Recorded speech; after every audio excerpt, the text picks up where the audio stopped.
I can't have a bad day and climb in this car and have the day continue bad. It can't happen. If I have a horrible day, I get in it, everything that's bad goes away. It's awesome. It's cheaper than a therapist. You just get in it and it makes you happy. My name's Kevin Hayes, and this is the story of my 1969 Dodge Super Bee.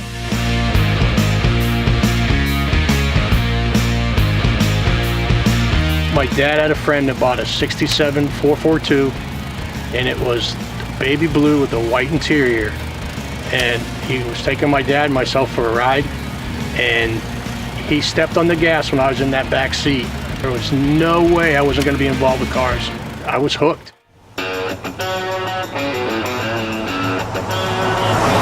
I've been a Mopar guy since I was probably 14 or 15 years old. It's something that I always wanted when I was a kid, and I got it young enough, and I was lucky enough over all these years. I just can't see it not being here. I mean, it's just such a great passion for me.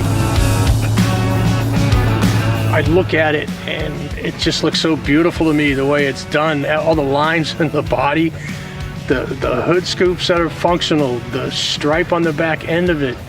It just reeks of, hey, yeah, let's go have a good time, and yes, I'm fast, and I don't see myself without having one.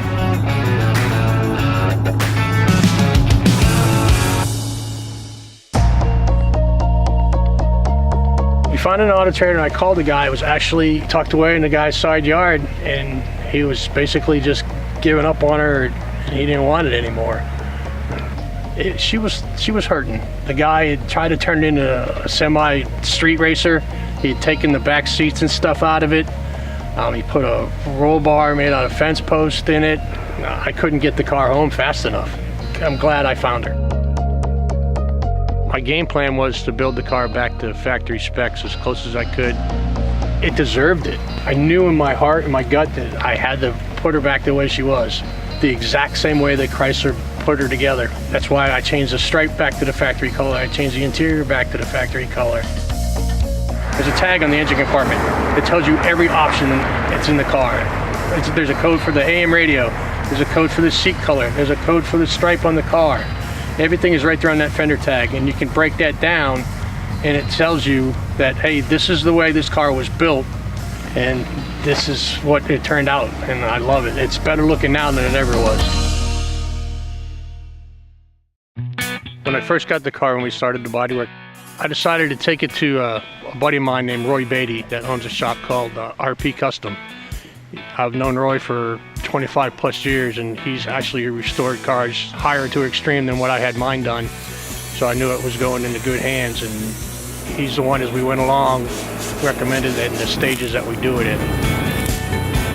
Well, we do all phases of body work, whether it be fabricating, metal, building, custom panels. A lot of times what happens is people start changing sheet metal and things like that, not realizing that when that car gets on the ground and weighed up and so on and so forth, it's not straight anymore. So there is a process, there is a measuring system, there is a jig that we have made up, to build cars like that. So during the build, we decided to replace some of the panels on the car, like the trunk pan, the taillight panel, the floor panel, which is a company from Georgia called Auto Metal Direct. They have a Chrysler stamping that they do, so the panels are a perfect match. We didn't have to do any extra body work to put them in. They just basically plugged and played, dropped in, welded the new panels in place. It went so smooth, the body shop guys couldn't even believe how easy it was. One of the things we did to get the body ready to get refurbished was to take it to a media blaster. What that does is it strips the body back to where there's no paint left on it. It'll find any filler that you didn't know was in the car. We're not cleaning the actual corrosion process out. We're actually cleaning the byproduct of the corrosion process off. So when you blast a car, the metal is essentially still sick. Take it apart.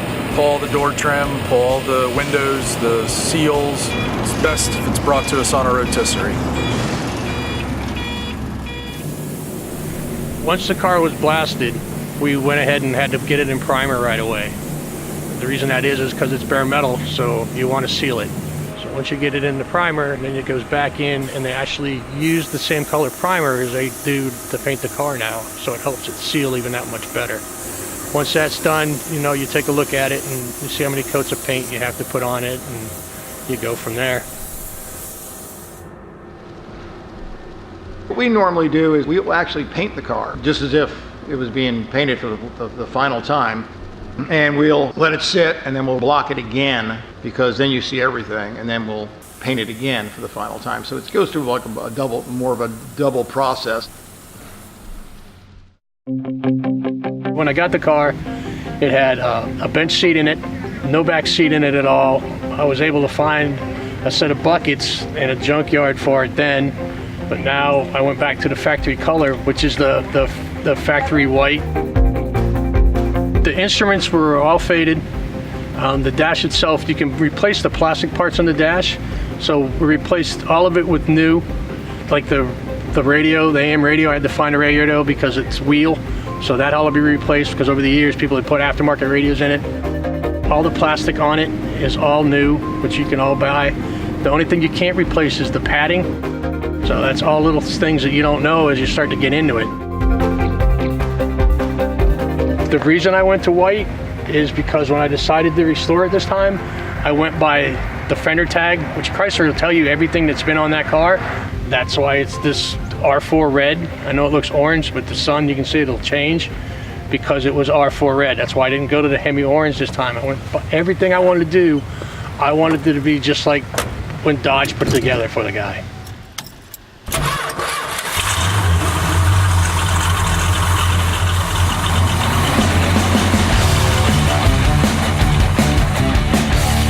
The motor that's in it is a factory 383 HP motor. It came with 335 horse. Basically, we kept it that way. It's still got the original 69 Carter AFB carburetor on it. The only modifications we really did were we took the time and bored it 30 over. It's got 10-to-1 compression pistons in it, keep black flathead pistons, which helps the compression. It has the exhaust manifolds are still stock, but what we did is we took the time to go in there and grind out all the casting bumps that impedes the flow of the exhaust. Figure the motor now roughly is putting out close to a little over 400 horse, which doesn't seem much nowadays, but back then that was quite a bit of horsepower. We put a little bit more of a street cam in it. We wanted to increase the torque on the motor, so we decided to change the cam. We completely assembled it in my garage. It was just a great time, and then to watch it come together. We painted it in the garage, we put the intake on, everything, that part was done all at my house. The car came with a 727 automatic transmission, and the only thing we did to that is we added a shift kit to it, which allows me to bring the RPM up to like 5 grand before I change it into second gear, so I can enjoy that feeling and hear that torque of that motor as it's going down the road. It's the closest thing you can get really to having a shift when it's an automatic car. The car came with a 8 3/4 rear end, which it still has in it, but the one thing I wanted to do is put a shore grip in it, because when I bought the car it had an open wheel for some reason, so I put a 355 shore grip in it, and that allows me to send the torque and the horsepower to both tires at the same time, which, as everybody knows, is a lot of fun. I did a disc brake upgrade on the front because it came with 11-inch drum brakes all the way around. Still got manual brakes on it. I didn't upgrade to the power brakes because it didn't come that way. I felt safety-wise I wanted to at least upgrade to the disc, and that's the only difference that I made as far as the suspension and the brakes.